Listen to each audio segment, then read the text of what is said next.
नमस्कार, आप देख रहे हैं TNI 24 खबरों के साथ हाजिर हूं मैं वर्षा सिंह। और अब बढ़ते हैं खबर की ओर। दुनिया के सबसे गर्म शहरों में शुमार हो चुके बांदा जिले में बढ़ते तापमान और भीषण हीट वेव की परिस्थितियों को देखते हुए शासन स्तर से 6 वैज्ञानिकों की टीम बांदा पहुंची।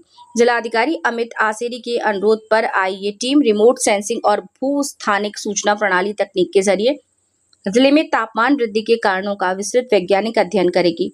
इस अध्ययन के आधार पर भविष्य में बुंदेलखंड क्षेत्र के लिए प्रभावी हीट एक्शन प्लान और दीर्घकालिक रणनीति तैयार की जाएगी। पिछले दिनों 48 डिग्री सेल्सियस का आंकड़ा पार कर चुके बांदा जिले में भीषण गर्मी और हीट वेव की चुनौती को देखते हुए शासन ने 6 वैज्ञानिकों की विशेष टीम को अध्ययन के लिए भेजा। ये टीम रिमोट सेंसिंग और भू स्थानिक सूचना प्रणाली तकनीक का उपयोग करते हुए जिले की भौगोलिक और पर्यावरणीय परिस्थितियों का विस्तृत विश्लेषण करेगी। अध्ययन के दौरान भूमि सतह के तापमान का विश्लेषण किया जाएगा और उपग्रह आंकड़ों के माध्यम से उन क्षेत्रों की पहचान की जाएगी जहां तापमान सबसे अधिक दर्ज हो रहा है। इसके साथ ही वृक्षों की संख्या, वन क्षेत्र में हुए बदलाव, हरित आवरण, तालाबों, नदियों, जलाशयों और भूजल स्तर की वर्तमान स्थिति का भी आंकलन किया जाएगा।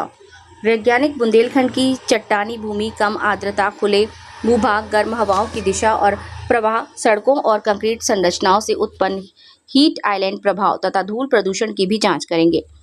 इसके अलावा ये भी निर्धारित किया जाएगा कि बांदा में तापमान वृद्धि केवल मौसमी कारणों से हो रही है या स्थानीय परिस्थितियां भी अत्यधिक गंभीर बन रही हैं।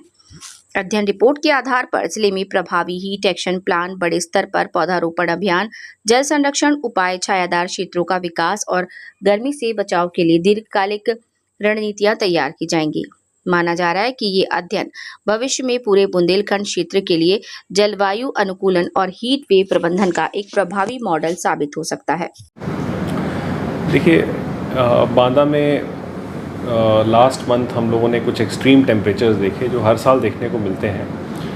तो इस पे बहुत सारे रीज़न्स जो हैं बिना किसी साइंटिफिक ग्राउंड के बताए जा रहे थे। तो हम लोगों ने, डिस्ट्रिक्ट एडमिनिस्ट्रेशन ने, क्योंकि एफ़र्ट्स करने हैं कि हम लोग किस तरीके से इस तापमान को कम करें भविष्य में और किस दिशा में हम लोग एफ़र्ट करें, इस क्रम में हम लोगों ने जो शासन को एक टीम भेजने के लिए कहा था, साइंस एंड टेक डिपार्टमेंट को, कि वो हमारे यहाँ के जितने भी हिस्टोरिकल डेटा है और हमारे सैटेलाइट इमेजरीज़ हैं और जितने भी हमारे यहाँ पर अदर साइंटिफिक एरियाज़ हैं जिनको वो एक्सप्लोर करके हमें ये गाइड करें कि जो शासन के द्वारा बहुत सारी स्कीम्स हम लोग चला रहे हैं, तो किस दिशा में हम लोग काम करें तो यहाँ का टेम्परेचर कंटेन हो पाएगा।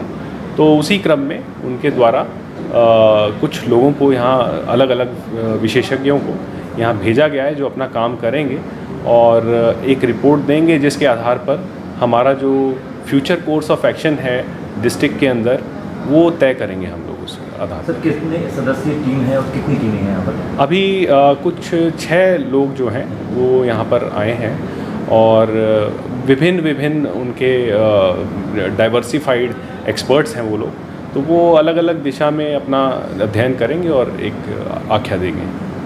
सर, बांदा में जो है गर्मी का जो कारण है वो पेड़ों की कटान को भी लोग यहाँ पर कह रहे हैं कि बहुत मात्रा में हो रहा है। तो इसको लेकर क्या जिला प्रशासन की तरफ से कोई टीम गठित की गई है कि ऐसे जो वन क्षेत्र जो काटे जा रहे हैं इस पर कार्रवाई करने के लिए कुछ? देखिए, ऑब्वियसली ये सब कारण टीम तो स्टडी करेगी ही, लेकिन हाँ, हम लोगों का ये दृढ़ निश्चय है कि हम अवैध कटान को यहाँ रोकेंगे, जिसके क्रम में पिछले कुछ समय में हमारे द्वारा ऐसी घटनाओं को उजागर होने पर मुकदमे भी दर्ज कराए गए हैं और हमारे जितने भी एसडीएम्स हैं और हमारे जितने भी ज़िले की फोर्स है उन सबको एक क्लियर मैसेज है कि कहीं पर भी अवैध कटान पाया जाता है तो हम दृढ़ता से उस पर कार्रवाई करेंगे। मायने को लेकर क्या मैसेज है आपका पट्टेधारकों के लिए? जितने भी हमारे पट्टेधारक हैं वो अपना वैध रूप से अगर संचालन कर रहे हैं तो प्रशासन उनके बिल्कुल साथ है और एक स्ट्रिक्ट मैसेज हमारी एनफोर्समेंट के द्वारा जो कार्रवाई की गई है, जो लास्ट ईयर में जितना हम लोग एनफोर्समेंट किया था उतना पिछले 1.5 महीने में ही हम कर चुके हैं। तो एक स्ट्रिक्ट मैसेज सभी लोगों को चला गया है और मुझे लगता है डिसिप्लिन्ड वे में सब लोग अपना अपना काम करेंगे। Thank you.